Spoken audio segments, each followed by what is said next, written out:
Good evening, and we're calling to order tonight's meeting of the Wayne County Advisory Plan Commission for Thursday, August 21st, 2025. Laura, would you please call the roll? Mrs. Scruggs. Present. Mr. Hollenberg. Here. Mr. Phelps. Here. Mr. Rainier. Here. Mr. Saunders. Here. Do we have a quorum? We have a quorum. Thank you. Has everyone reviewed the minutes from last month's meeting? For approval as sent to us. Do I have a second? Second. Mary Ann and Teresa. All in favor of approving the minutes from the July meeting, please indicate with an aye vote. Aye. Aye. Opposed, nay.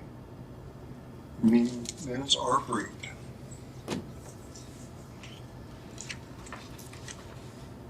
Among the stuff in your handouts is a list of the board members by name and their appointing authority and term of office per Indiana House Bill 1509. Do we need to do anything with this? So I wanted to make you aware of this. This is now required to be part of the agenda as well as part of every advertisement for a meeting, for a hearing, public hearing. This one, it got caught between, so this was not advertised with that attachment a few months back because the private wasn't there. But I wanted to provide this agenda properly to you, so I just want to let you know why that's there. It's essentially public disclosure, so the public is aware of who the members are, their appointing authority, and their office, length of office. Does this have to be entered into the meeting minutes by reading it, or just by attachment? No, I don't believe it needs to be read into the minutes. No vote or anything like that? No. Okay, all right, thank you. Laura, do we have a proof of publication for tonight's meeting? We do. It was provided on June 26, 2025, properly advertised in the Western Wayne News and the Richmond Palladium-Iron. All right. Old business is a carryover from the last meeting, which was petition APC 2025-03, a petition of Daryl D. and Lila Webb, requesting the Wayne County Advisory Plan Commission consider a resolution to the Wayne County Commissioners recommending the vacation of a 165-foot long by 10-foot wide, undeveloped, east-west platted alley, which is part of Elm Alley between Lot 40, also known as 8200 North Centerville Road, and Lot 41, also known as 8190 North Centerville Road, and the recorded plat of the town of Williamsburg in the R1 One-Family Residence District in Green Township. If approved, the Commission shall certify the resolution to vacate the described platted alley to the Wayne County Commissioners for action as provided by law. At our last meeting, we closed the public hearing on the petition. Mr. Webb, do you have any new information that you would like to bring forward? We'd just like to go forward with the application. Does any one of the Commission have reason to request that the public hearing be reopened? Oh, I think we've kept the Webb family here long enough tonight. I'm sorry, Gary, please say I again. move right forward, feel we should move right forward with this petition. Is that a motion or no? That's the motion, however you want it. I'll second. Got to read. You got a second, that one, Dan? Fact, but I don't know. No, it's necessary. No. Okay. I don't think so. We'll throw the motion in. Okay.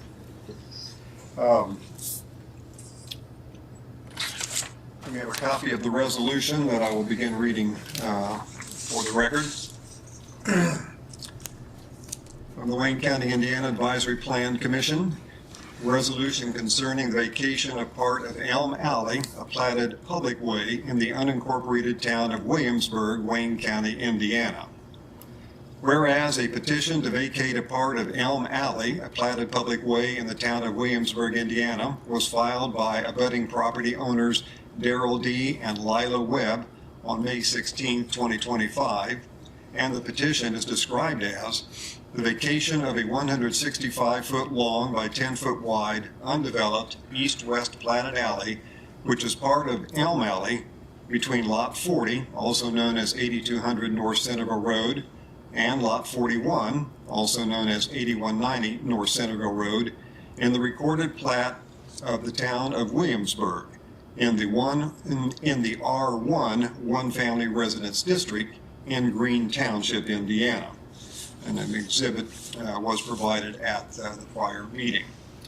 And whereas the petition was duly processed by the Wayne County Advisory Plan Commission as required by law, and whereas the Plan Commission met on June 26, 2025 to consider the vacation of part of said platted alley as described, and whereas an appropriate review of said petition was made by the Commission, and whereas it was determined that proper notification was made to the abutting property owner affected by the vacation request, and now therefore be it resolved that the Wayne County Advisory Plan Commission has paid reasonable regard to the following. Teresa, do you have a motion? You want me to read the first Make one? the motion and read that. Okay.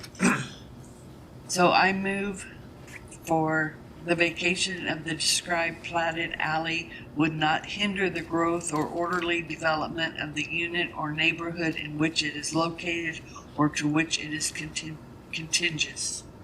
Second. We have a second. All in favor of the first item of discovery signify by saying aye. Aye. Opposed, nay. And the first item is approved. Teresa, continue.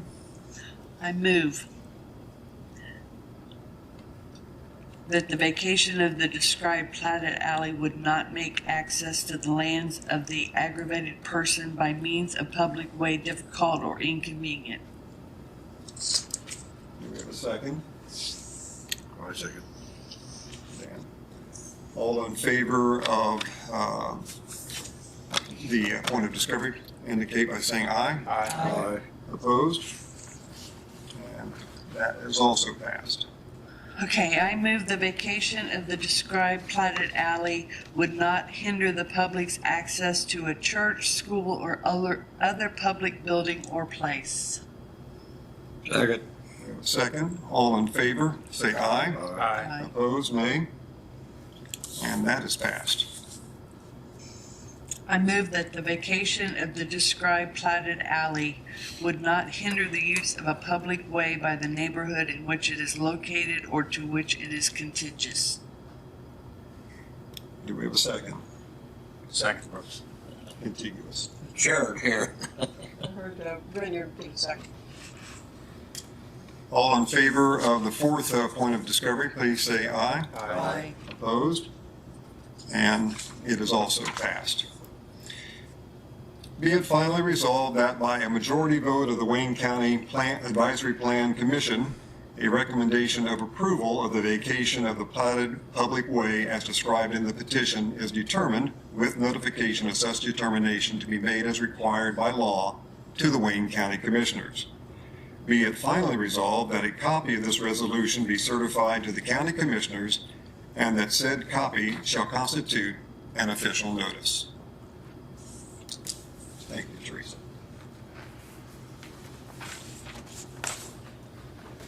Move on to new business, and which we have no new business, so we'll move on to other items. Item number one, the status report from the DNR.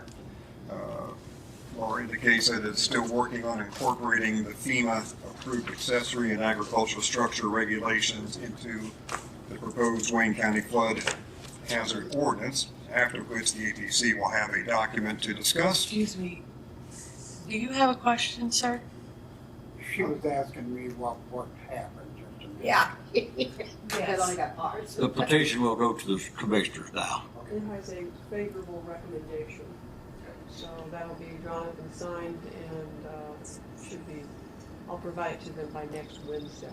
Thank you. And officially, and they'll have a public hearing process. You'll get another letter from me. Prior to that public hearing, it'll be in this room. before the county commissioners. Gotcha. And you'll be notified, so you're done here tonight if you like, it's totally up to you. Thank you so much for your patience, Thank you. really appreciate it. Thank you. Excuse me for not asking if you needed further explanation on that, so thank you, Laura, for that. Thank you And for you too, your, Teresa. for your time tonight too. Sorry about the delay. I'm so sorry. Continuing on with other items regarding the DNR, still working on that. Eventually, the APC will have a document to discuss and ultimately vote on a recommendation to the county commissioners. But at this time, again, still nothing is available to us. Next up, we'll discuss some proposed zoning ordinance amendments. Laura has handed out to you copies of said amendments, proposed amendments. Laura, would you like to carry on from here? I can, if you like, as I stated in my email, which unfortunately Mr. Ringer did not receive, that these are available to you. I wanted to have them here tonight. If you wanted to discuss some or even all, we can, or we could carry this over to the following month, so that you have time to review it. Obviously, you just got them. And of course, Mr. Ringer wasn't. I'm trying to think. You weren't here with us. The last time we spoke on this issue was April of last year. I don't think you were here. So for the other board members, the items that were highlighted in yellow were ones that they saw back in April of 2024. Then things dropped because other issues were going on in the office, but also the flood hazard ordinance issue, which was a vital part of this, wasn't coming together.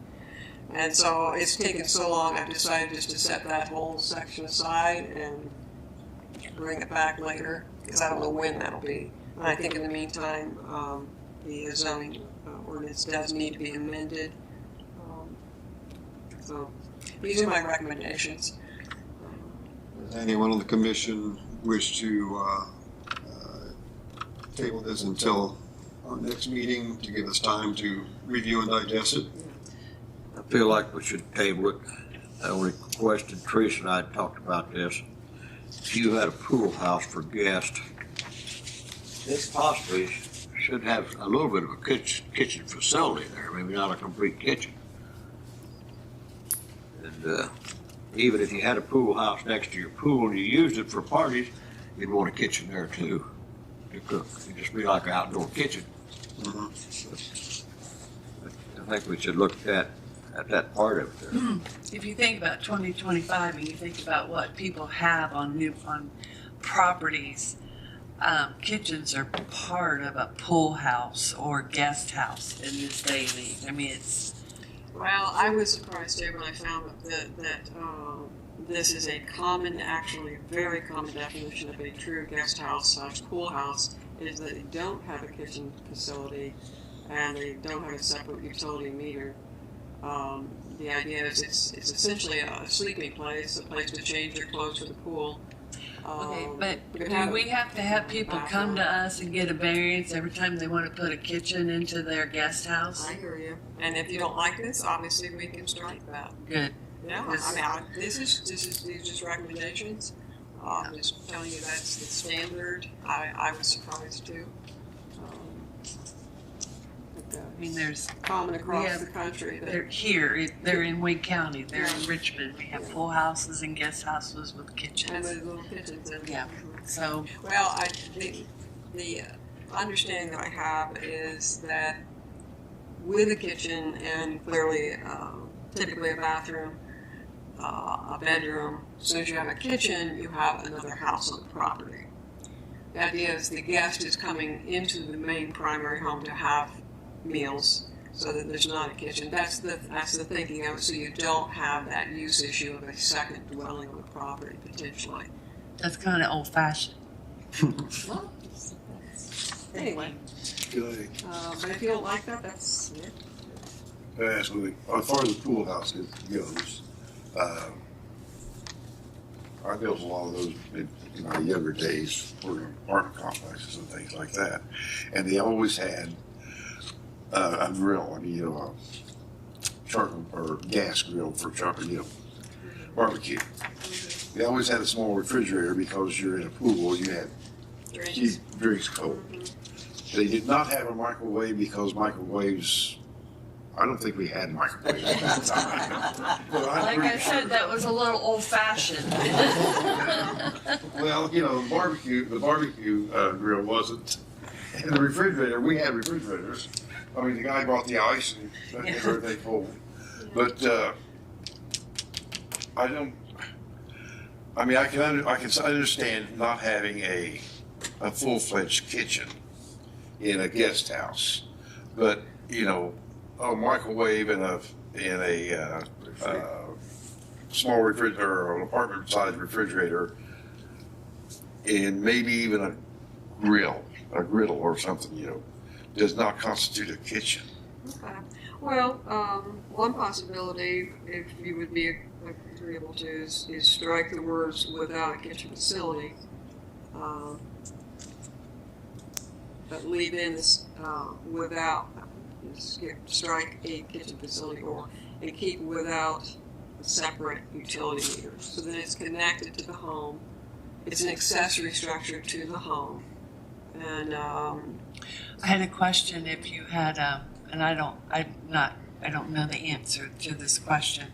Can you have multiple utility meters on one account? Yes? We decided the last time around the guest house would have the meter, would not have a separate meter, if I recall. We How many discussed years it ago anyway. was that?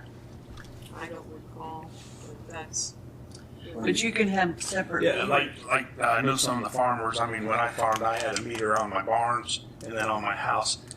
They were on the same account, but they were Separate billings. separate billings. Yeah. So what it is like the house I was being taxed on, and the barn was not being taxed. Yeah, but that was a business. That's well, Right. yes, but This is a guest house. Like if you have a guest, you can send somebody out. Right. If it's a guest house and it's just for guests, then if it doesn't have a, you know, if it's metered right. from the house, you know, if it goes with the house, I then would you think can't rent that out for if you're putting a dwelling like that with a meter, then you're saying it's a different address. Right, You know, yeah. it could be an A or a B or Yeah. you know, a half or something It could like that. be. It could be So- what we called.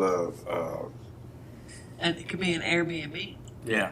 Yeah, we could turn it into that. But if it had the, you know, I mean, we have what they call a mother-in-law's house, you know, and that could have, as I recall, we could have, you know, separate.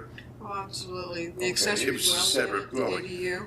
But a guest house varied from that, where a guest house was not a permanent dwelling for anyone. It was just for guests. So in that vein, it would not have its own because a guest doesn't get an electric bill. I mean, they come and they go. Mm-hmm. So it should be metered only on the house, the primary dwelling.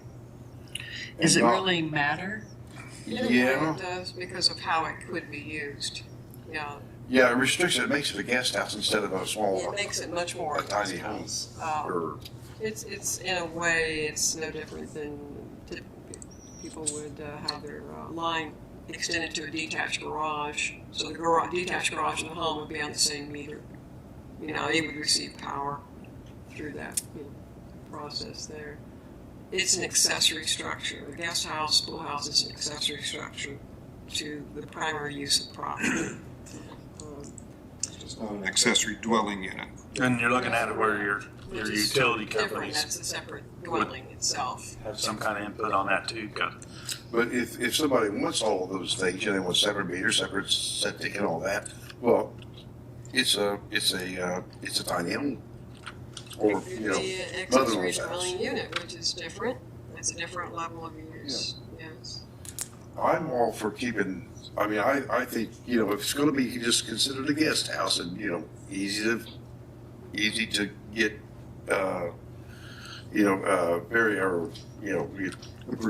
get approved. I think if it's going to be a guest house, that's what it is, a guest house, and you don't send an electric bill to your guests, and you don't have them on well, you might have them on a separate septic system, but still, you know, but you don't send an electric bill to your guests. However, I do think you can let them have you can provide a small refrigerator and, some things like that for your guests. A little kitchenette. Huh? Yeah, kitchenette. Yeah. Right. I mean, something, because it's a guest house and it's not a pool house. So it's not the same as a pool house. It's a guest house. Well, a it's, pool this house is, can be a guest house. That's the reality. Now, some people have a pool house where it's just a little room, a changing area, a little private change area, maybe a bathroom, but not a bedroom situation. There are those out there in our county, but also they have. Well, I think of a guest pool house which as has a bedroom and a bathroom, and likely a kitchen. But I think of a pool house as, kind of a communal place. You can have barbecues out there, and you have changing areas, and you have Right.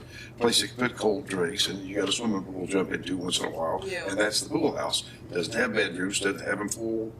Matter of fact, it may not even have a wall. It's a wall off the kitchen. I mean, the appliances. I mean, here it would. You'd have to pull it off, Today a summer kitchen is a benefit to you. And if you had a pool, you'd probably have that summer kitchen at your pool. Yeah. Well, it's a summer type kitchen, yeah. Well, so many people have kitchens, outdoor kitchens anyway, with open-sided shelters with elaborate outdoor cooking areas and things like that. So, but I have no problem with that. We can just strike the words kitchen facility. And, it's still pushing for the separate utility meter, though. I'll be honest with you. I think Say that last part I'm again, still please. pushing for the separate utility meter. Yeah. So that without a separate utility meter. So that it stays a true accessory use and not a separate dwelling. Is that agreeable with everyone? Okay. I'm okay with that. But yeah, if you'd like to consider this a little bit more, like I said, he just got these tonight. Mr. Renner hasn't seen any of it, so it's really new to him. Let's be prepared to tear it apart. would it be, if we have questions like that, like, can we go ahead and ask them ahead of time?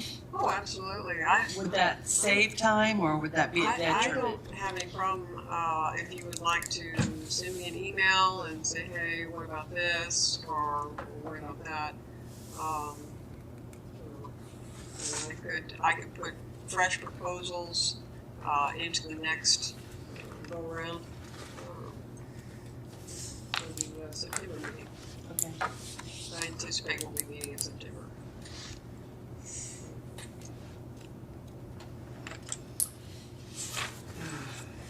The second handout that I gave you, I actually sent last year. You see, it was April 29th, 2024.